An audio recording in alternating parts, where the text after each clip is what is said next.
وعلى أمور الدنيا والدين وعلى آله وصحبه أجمعين أما بعد. قال الله تعالى في القرآن الكريم: أعوذ بالله من الشيطان الرجيم. بسم الله الرحمن الرحيم. يا أيها الذين آمنوا اتقوا الله حق تقاته ولا تموتن إلا وأنتم مسلمون. Sadaqallah al-azim. Puji syukur kita hadirkan kepada puji syukur kehadiran Allah Subhanahu wa taala yang mana telah memberikan kita rahmat jasmani maupun rohani sehingga kita dapat berkumpul di ruangan yang penuh berkah ini dalam rangka buka puasa dan sholat berjamaah yang insyaallah diberkati oleh Allah Subhanahu wa taala. Amin ya rabbal. Salawat beriringkan salam tak luput kita hadiahkan kepada junjungan Nabi besar kita yakni Nabi Muhammad sallallahu alaihi wasallam. Allahumma shalli ala sayyidina Muhammad wa ala ali sayyidina Muhammad. Yang mana berkat beliaulah yang telah membawakan alam ini dari alam kejahilan menuju alam yang terang-benderang yang seperti kita rasakan pada saat ini. Baiklah, yang saya hormati Dr. Ustaz Muhammad Nur dan yang saya hormati Dr.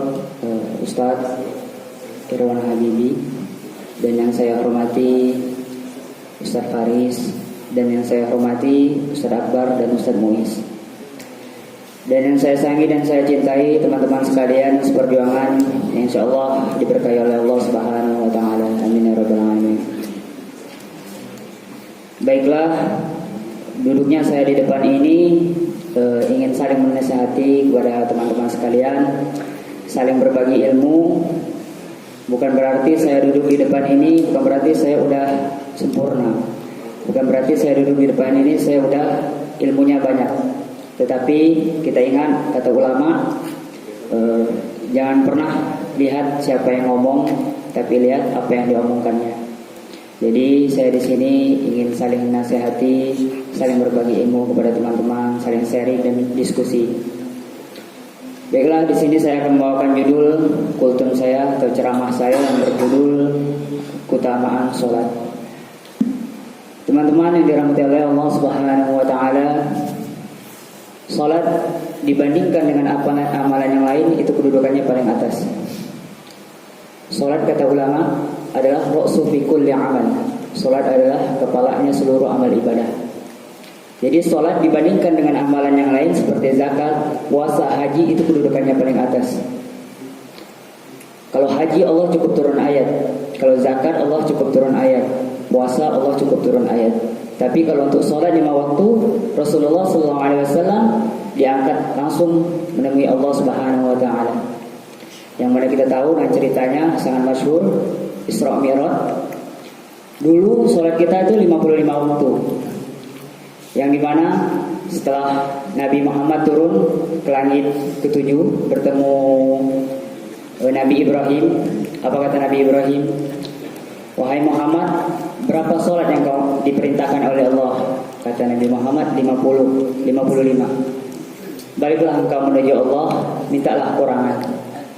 Nabi pun kembali lagi kepada Allah untuk meminta kurang. Turun lagi ke langit ke-6 bertemu dengan Nabi Musa alaihissalam. Apa kata Nabi Musa? Ya Muhammad, berapa sholat yang diperintahkan oleh Allah untuk kau kerjakan dan umatmu? Apa kata Nabi? 50. Pergi lagi kau meminta kepada Allah, minta kurang. Karena umatku aja yang besar-besar ini gak sanggup, apalagi umat kalian nanti yang kecil-kecil, kata Nabi Musa. Kembali lagi Nabi Muhammad SAW meminta kurang kepada Allah. Sampai kurang sampai menjadi 5 pun sekarang kita masih tinggal, masih bolong-bolong. Cuman alhamdulillah sekarang kita udah alhamdulillah udah lengkap, udah lancar sholatnya, gak kayak dulu lagi. Walaupun belum terbiasa dengan sholat jamaah, mungkin insyaallah kedepannya kita bakal terbiasa. Itulah tadi Nabi Muhammad SAW saking cintanya kepada kita, pada umatnya katanya, minta turun kurangi menjadi 5 sekarang. Teman-teman yang dirahmati oleh Allah Subhanahu wa taala, Salat sedang apapun kondisi kita, sedang apapun negara kita, sedang apapun keadaan kita, sedang sakit atau enggak, sedang sehat sedang atau enggak, sholat 5 waktu tidak boleh ditinggalkan. Tidak bisa sholat berdiri, sholat duduk bisa. Tidak bisa sholat duduk, sholat baring juga bisa. Sholat baring, tangan lagi nggak bisa bergerak. Terus apa yang bisa bergerak? Mata, pakai mata sholat. Kalau mata udah bisa nggak bergerak, nah kita sholatkan. Iya disolatkan kalau udah mata nggak bergerak, kecuali lagi operasi atau gimana. Itu pun nanti akan diganti atau langsung sholat. Kalau udah mati, sama aja amalan yang pertama sekali ditanyakan oleh Allah adalah sholat. Ketika nanti kita dikumpulkan di padang mahsyar itu rame-rame itu, amalan yang pertama sekali ditanyakan adalah sholat. Contoh misalnya, ketika kita dikumpulkan dipanggil oleh malaikat, wahai manusia, ya, dipanggil satu persatu itu. Contoh siapa sih? Yunan misalnya. Hasim Yunan dipanggil itu. Beribu-ribu Yunan itu dari mana aja, dari dunia itu dipanggil semuanya. Sekarang Yunan yang dari Bengkulu kata malaikat kan, oh datang 10 orang itu. Sekarang Yunan yang dari Muko-Muko datang itu 1 orang Yunan Hasim.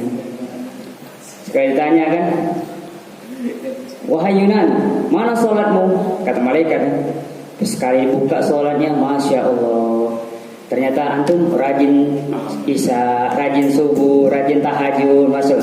Jadi amalan yang lain, zakatmu, puasamu, hajimu diterima. Geser, duduk di sebelah kanan. Jadi kalau amalan sholat kita diterima, nanti amalan yang lain pun zakat, puasa kita bakal diterima insya Allah. Tapi kalau udah amalan sholat kita nggak diterima, jangan berharap zakat, puasa, hajinya jangan berharap diterima. Karena yang pertama sekali adalah sholat. Misalnya ada orang kaya, zakatnya lancar, hajinya lancar, puasa terus, umroh terus setiap tahun, tapi sholatnya bolong-bolong, percuma. Karena nanti amalan yang pertama sekali ditanya oleh malaikat adalah sholat.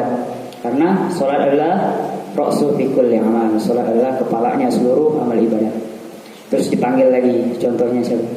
Muhammad Rifan dipanggil. Oh, ini dipanggil, datang lagi beratus-ratus ribu Muhammad Rifan dari dunia kan. Sekarang Rifat yang dari Cilengsi datang ini 1 orang ya, dek ini. Mana sholatmu kata malaikat kan? Dipanggil sekali dibuka sholatnya, Masya Allah Rifat. Kadang subuh, kadang enggak, kadang zuhur, kadang enggak, kadang jamaah, kadang enggak. Jadi zakat mau, puasa mau, hajimu enggak diterima. Geser, jangan duduk dekat Yunan yang rajin tadi. Masya Allah. Iya, duduk sebelah kiri Ustaz. Jadi nggak disamain. Jadi dibedakan kan nanti kita. Masya Allah. Jadi gitu terus satu persatu akan ditanyakan oleh malaikat. Jadi kita siapkan amal kita dari sekarang, sholat kita, karena amalan yang pertama nanti ya pasti sholat, bukan yang lain tetap juga, cuman yang kita dahulukan adalah sholat. Karena zaman sekarang saya lihat sedikit berbeda ya. Saya pernah itu pengalaman pulang gitu kan. Saya pulang, saya bermotor dari tempat kakak saya ke rumah itu sekitar 3 jam siang-siang itu. Jadi saya mampir ke rumah teman saya itu dalam keadaan gak puasa, karena saya bermotor sendiri ya, dalam keadaan sakit juga itu.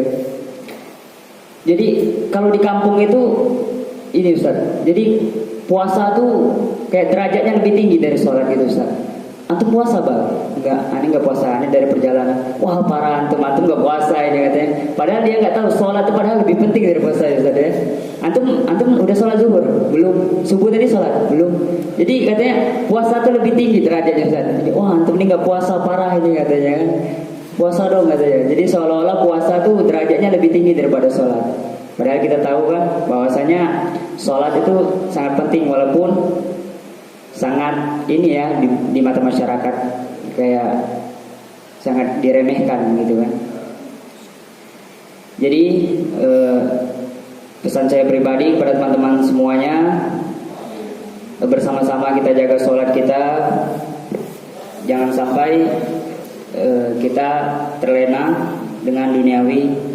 Sebagaimana firman Allah Subhanahu wa taala di surah Al-Ankabut. Mungkin ini udah dijelaskan Ustaz Habibi dalam khutbahnya berapa minggu yang lalu.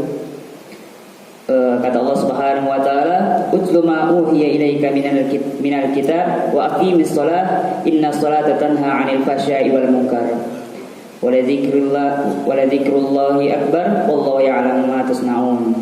Bacalah kitab